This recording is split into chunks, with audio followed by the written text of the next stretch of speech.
주의 얼굴을 항상 배우니 더욱 진득합니다.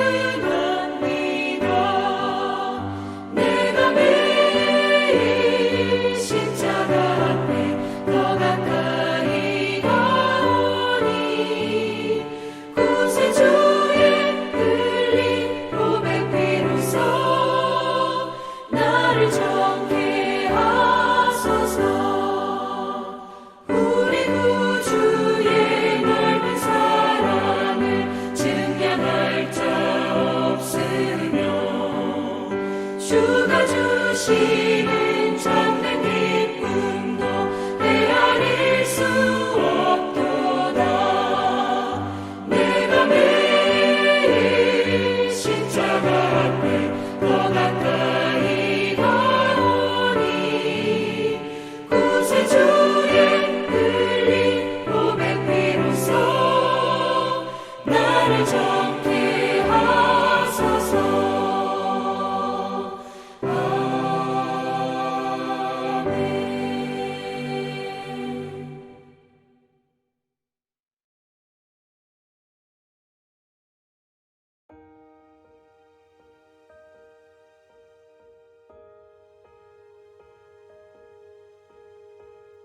내가 너희와 라오디게아에 있는 자들과 무릇 내 육신의 얼굴을 보지 못한 자들을 위하여 얼마나 힘쓰는지를 너희가 알기를 원하노니, 이는 그들로 마음의 위안을 받고 사랑 안에서 연합하여 확실한 이해의 모든 풍성함과 하나님의 비밀인 그리스도를 깨닫게 하려 함이니, 그 안에는 지혜와 지식의 모든 보화가 감추어져 있느니라. 내가 이것을 말하면 아무도 교묘한 말로 너희를 속이지 못하게 하려 함이니, 이는 내가 육신으로는 떠나 있으나 심령으로는 너희와 함께 있어 너희가 질서 있게 행함과 그리스도를 믿는 너희 믿음이 굳건한 것을 기쁘게 봄이라. 그러므로 너희가 그리스도 예수를 주로 받았으니 그 안에서 행하되 그 안에 뿌리를 박으며 세움을 받아 교훈을 받은 대로 믿음에 굳게 서서 감사함을 넘치게 하라. 누가 철학과 헛된 속임수로 너희를 사로잡을까 주의하라. 이것은 사람의 전통과 세상의 초등학문을 따르며 그리스도를 따름이 아니니라. 그 안에는 신성의 모든 충만이 육체로 거하시고 너희도 그 안에서 충만하여졌으니 그는 모든 통치자와 권세의 머리시라. 또 그 안에서 너희가 손으로 하지 아니한 할례를 받았으니 곧 육의 몸을 벗는 것이요 그리스도의 할례니라. 너희가 세례로 그리스도와 함께 장사되고 또 죽은 자들 가운데서 그를 일으키신 하나님의 역사를 믿음으로 말미암아 그 안에서 함께 일으키심을 받았느니라. 또 범죄와 육체의 무할례로 죽었던 너희를 하나님이 그와 함께 살리시고 우리의 모든 죄를 사하시고 우리를 거스르고 불리하게 하는 법조문으로 쓴 증서를 지우시고 제하여 버리사 십자가에 못 박으시고 통치자들과 권세들을 무력화하여 드러내어 구경거리로 삼으시고 십자가로 그들을 이기셨느니라. 할렐루야. 말씀으로 오늘 하루를 살아가는 우리 모두에게 하나님의 은혜와 평강이 가득하시기를 주님의 이름으로 축원합니다. 사람은 누구든지 각자의 주인을 섬기며 살아갑니다. 어떤 사람에게는 돈과 명예가 주인이 되고 어떤 사람에게는 자기 자신이 주인이 되기도 합니다. 하지만 구원받은 우리는 썩어 없어질 것에 소망을 두지 않습니다. 오직 십자가에 죽으시고 부활하신 예수 그리스도를 나의 구원의 주님으로 영접하여 그분의 다스림 안에 사는 사람들이 바로 거룩한 하나님의 백성이라 일컬으는 성도요 그리스도인인 것입니다.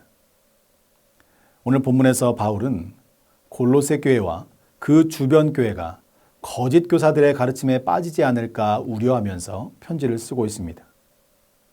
오늘 바울이 말하고자 하는 핵심은 명확합니다. 그것은 바로 오직 예수 그리스도만 붙잡으라는 것입니다.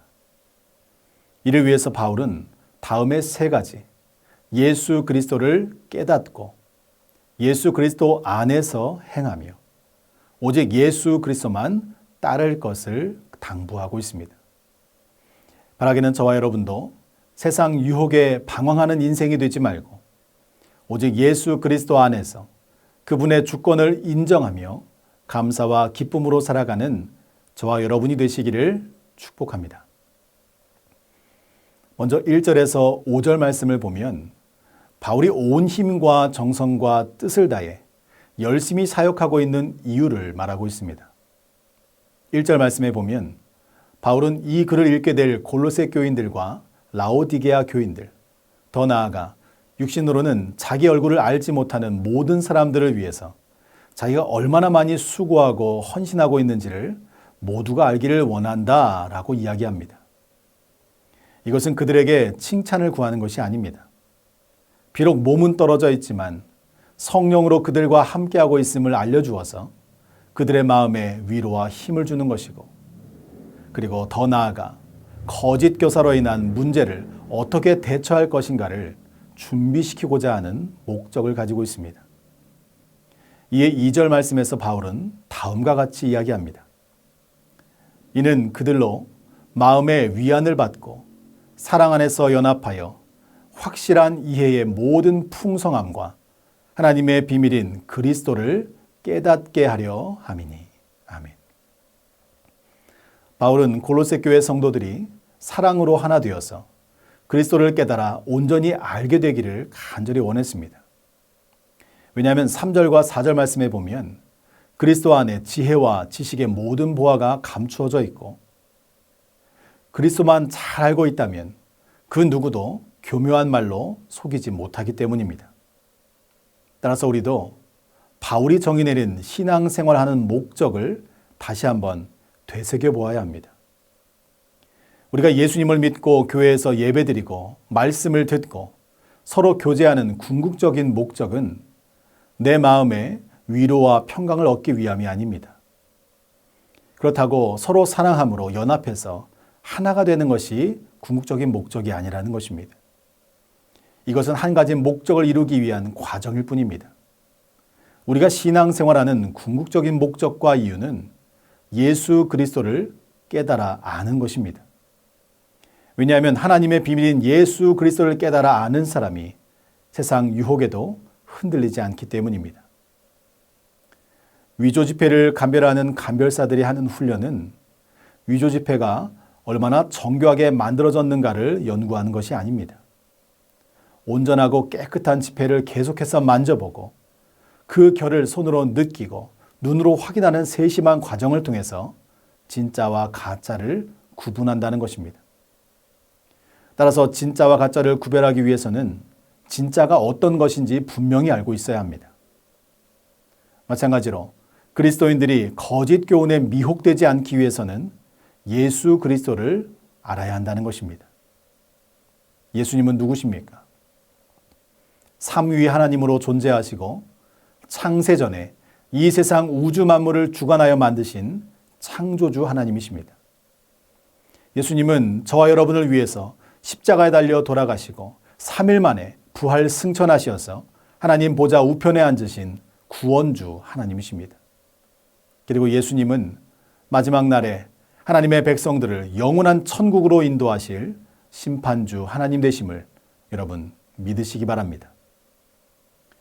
이 확실한 믿음을 가지고 살아가야 세상의 유혹과 거짓 교훈을 분별할 수 있는 능력이 생기는 것입니다. 그러나 예수님에 대한 이 믿음을 더욱 견고하게 하기 위해서 우리가 해야 할 일이 있습니다. 오늘 본문 6절과 7절 말씀입니다. 그러므로 너희가 그리스도 예수를 주로 받았으니 그 안에서 행하되 그 안에 뿌리를 박으며 세움을 받아 교훈을 받은 대로 믿음에 굳게 서서 감사함을 넘치게 하라. 아멘. 거짓 교훈에 미혹되지 않기 위해서는 그리스도 안에서 행해야 합니다.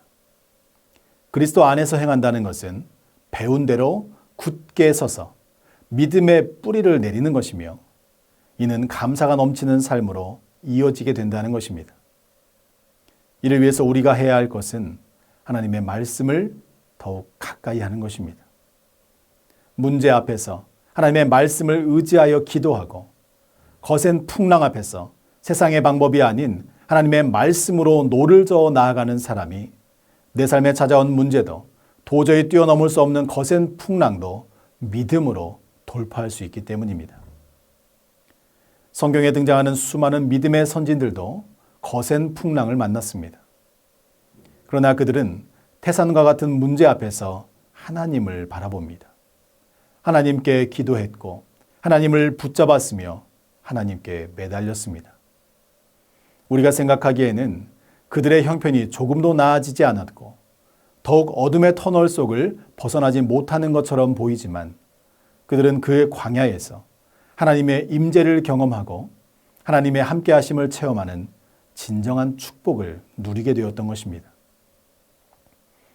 여러분, 하나님의 말씀이 내 삶을 주관할 때 나의 상황과 형편에 상관없이 감사가 넘치게 됩니다. 세상의 조류에 따라 흘러가는 것이 성공하는 것처럼 보이지만 믿음의 사람들은 말씀의 인도하심에 따라 비록 그리 아니하실지라도 하나님과 함께 살아가는 것이 진정한 행복이요 축복이라고 고백하게 된다는 것입니다. 그래서 7절 하반절에 교훈을 받은 대로 믿음에 굳게 서서 감사함을 넘치게 하라라고 바울은 권면하고 있습니다. 내 삶에 우리 교회에 감사가 넘쳐나면 거짓 교사들은 교회 침투해서 미혹하는 데 어려움을 겪을 것입니다. 오늘날 많은 이단들이 교회로 침투해서 가장 먼저 목표로 삼는 사람들은 교회나 목회자에 대해 불만이 많은 사람들입니다. 내 삶에 감사가 사라지면 그 틈으로 사단은 불평과 불만을 채운다는 것입니다. 여러분 혹시 잃어버린 감사가 있습니까? 그렇다면 다시 하나님의 말씀으로 돌아가서 간절한 기도로 내 삶에 이미 주어진 수많은 감사가 회복되시기를 축복합니다. 그리스도 안에서 행한다는 것은 예수 그리스도에게 내 삶의 모든 주권을 맡긴다는 것입니다. 세상적 기준으로는 이렇게 하면 안 되는데, 나의 경험으로는 이렇게 하는 것이 더 합리적인데 라고 하는 이 모든 생각을 내려놓고 주님께서 원하시는 대로 나에게 주시는 말씀 앞에서 내 삶을 온전히 맡겨드리는 것, 이것이 그리스도 안에서 행하는 믿음의 삶이라는 것입니다. 바라기는 여러분의 믿음의 뿌리가 하나님의 말씀이 되기를 소망합니다. 세상적인 가치로 물질과 명예와 사람이 나에게 있는가 없는가로 성공과 실패를 우리가 바라보고 있다면 우리 삶의 기쁨은 사라질 것이고 더 많이 더 높은 곳을 갈망하는 공허함만 남을 것입니다. 다시 하나님의 말씀으로 채우시기 바랍니다. 말씀이 육신이 되어 이 땅 가운데 나를 찾아오신 예수 그리스도로 인해서 날마다 기뻐하며 사시기를 축복합니다. 그리스도인은 세상 속에 살아가고 있지만 세상과는 구별된 삶을 지향하는 사람들입니다. 세상의 방법과 기준으로 살아가지 말고 그리스도 안에서 그분의 방법과 그분의 뜻대로 살아가시길 바랍니다. 그때 세상은 그리스도 안에 살아가고 있는 여러분을 바라보게 될 것이고 여러분을 통해서 예수님을 만나고 여러분을 통해서 그들의 삶도 변화될 줄로 믿습니다. 마지막으로 거짓 교훈에 미혹되지 않기 위해서 우리는 예수 그리스도만 따라야 합니다. 바울은 우리가 예수님만 따라야 하는 이유 3가지를 말하고 있는데 먼저 8절에서 10절까지의 말씀을 통해서 골로새 교회가 그리스도 안에서 하나님이 베푸신 구원의 복을 충만하게 누리고 있기 때문에 다른 교훈을 따를 필요가 없다라고 먼저 강조합니다. 또한 11절에서 13절까지의 말씀을 통해서 세례를 받아 그리스도와 연합한 자들은 그리스도와 함께 십자가에서 이미 죽어서 죄값을 치렀기 때문에 그리스도와 함께 부활하여 하나님 앞에서 의롭다 칭찬받음을 소망하며 육신의 할례가 아닌 그리스도의 할례를 받고 거듭난 삶을 살아가야 한다라는 것입니다. 그런 우리는 내 삶의 구원자 되시는 예수님만을 따를 수밖에 없다라고 강조하고 있습니다. 마지막으로 14절에서 15절 말씀을 통해서 하나님은 우리의 죄가 기록된 문서를 십자가에 못 박아 없애셨으며 우리를 고발하는 사탄의 세력을 꺾으시고 십자가 승리를 온 세상에 선포하셨기 때문에 우리는 이미 승리하신 예수 그리스도만을 따라야 한다라고 이야기하고 있습니다. 사랑하는 여러분, 이처럼 우리는 예수 그리스도 안에서 완전한 구원의 복을 누리는 사람들입니다. 다른 복음에 귀를 기울이지 말고 참된 진리와 생명 되시는 내 삶의 유일한 구원자 되시는 예수 그리스도만을 따라가는 저와 여러분 모두가 되시기를 주님의 이름으로 축복합니다. 오늘 말씀을 정리하고자 합니다. 1997년도 해리슨 포드가 주연한 에어포스 1이라는 영화가 있습니다. 테러범들이 미국 대통령 전용기인 에어포스 1을 납치한 이야기입니다. 수많은 사람들이 테러범들에게 공중에서 납치가 되었는데 대통령 역할을 맡았던 주인공 해리슨 포드가 테러범들을 하나씩 물리치고 마침내 모든 사람들을 구하게 되는 내용입니다. 그런데 전용기가 너무 많이 망가져서 도저히 계속 타고 갈 수 없는 상황에 이르게 됩니다. 그래서 사람들을 옮겨 싣기 위한 수송기가 지상에서 파견됩니다. 대통령의 지휘 아래 사람들이 하나둘씩 수송기에 옮겨지게 되고 마지막으로 대통령이 수송기에 탑승하게 됩니다. 이에 지상에 이렇게 무전소리가 들려옵니다. 본부 나와라. 이제 이 수송기가 대통령이 탑승한 에어포스 1이다. 이에 지상에서 초조하게 기다리던 많은 사람들이 뜨겁게 환호를 하면서 수송기 주위를 공군 전투기들이 둘러싸며 호위하는 영화의 장면을 한번 떠올라 보았습니다. 대통령이 탑승하기 전에 이 수송기는 지극히 평범한 비행기였습니다. 대통령 전용기에 비해서는 너무나도 초라한 것이 이 수송기였습니다. 그러나 한 가지 이유로 수송기의 존재는 180도 바뀌게 되었습니다. 그 속에 누가 있는가? 대통령이 함께한다면 그것이 어떤 것일지라도 모든 이의 주목을 받으며 철저하게 보호받게 된다는 것입니다. 그리스도인의 전체성도 마찬가지입니다. 그리스도를 내 안에 모신 이후의 우리의 존재는 완전히 달라졌다는 것입니다. 새 생명이 일어나고 새로운 존재가 되었으며 새로운 창조의 신비가 날마다 우리 안에서 일어나는 것입니다. 아무리 하찮은 인생일지라도 그분이 계시면 놀라운 일이 일어납니다. 아무리 연약한 존재일지라도 예수님과 함께라면 우리는 이겨낼 수 있는 것입니다. 오늘 하루 수많은 삶의 문제들이 내 삶을 짓누를 때에 나와 함께 하시는 예수님을 기억하시기 바랍니다. 예수 그리스도를 알기에 더욱 힘쓰고 오직 예수 그리스도 안에서 행하며 오직 예수 그리스도만 따라가는 흔들리지 않는 진짜 그리스도인들이 다 되시기를 주님의 이름으로 간절히 축원합니다. 이 시간 함께 기도하길 원합니다. 세상의 유혹과 거센 풍랑 앞에서 오직 예수 그리스도와 함께 믿음으로 승리하는 우리 모두가 되게 하여 주시옵소서. 12월 25일 별 따라가는 길을 통해서 그리스도의 풍성한 은혜와 사랑이 넘쳐나는 성탄을 준비하게 하여 주시옵소서. 2023년도를 잘 마무리하고 다가오는 2024년도를 말씀과 기도로 준비하는 전주 안디옥교회 모든 성도님들 되게 하여 주시옵소서. 이 시간 믿음으로 함께 기도하겠습니다.